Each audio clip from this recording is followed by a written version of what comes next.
Getting left out of something small, a group chat, a plan, a table at lunch, can hurt almost like a physical injury. That's not you being dramatic. Your brain is running the exact same alarm system either way. We treat loneliness like it's just a mood, something to push through, something a bit embarrassing to admit to.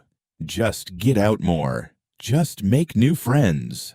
But that framing misses something your brain has known the whole time. Being socially excluded and being physically hurt aren't as different as we think. Neuroscientist Naomi Eisenberger ran a study where people played a simple ball-tossing game while in a brain scanner. Except the game was rigged. After a few throws, the other players quietly stopped passing them the ball. The brain region that lit up when people got excluded was the anterior cingulate cortex, the same region that activates during actual physical pain. Your brain didn't evolve a separate system for hurt feelings. It reused the pain system it already had. Being cut off from the group used to mean real danger, no protection, no shared food, lower odds of survival. So evolution wired social rejection to hurt exactly like something that could kill you.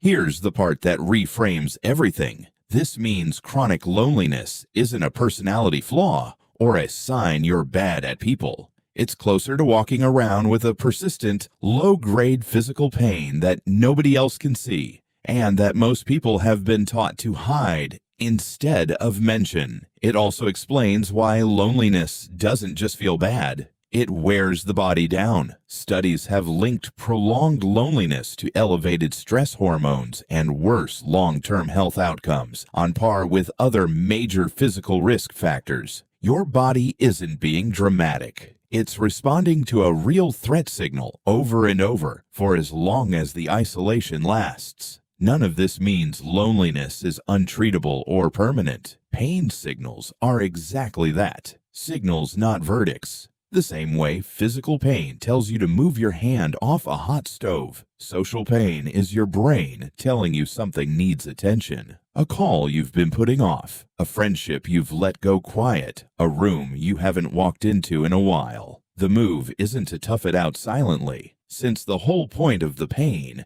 is that it's not meant to be ignored. Reaching out even in a small, low-stakes way is treating a real signal, not caving to something you should be able to override on your own. If this explains a feeling you've brushed off before, send it to someone you've been meaning to check in with. Sometimes just reopening one conversation is enough to turn the signal off for a while. If loneliness or isolation has been sitting heavy for you lately, it's worth talking to someone you trust or a professional. This is a genuinely common experience, not a personal failing. If you like this video, subscribe for more.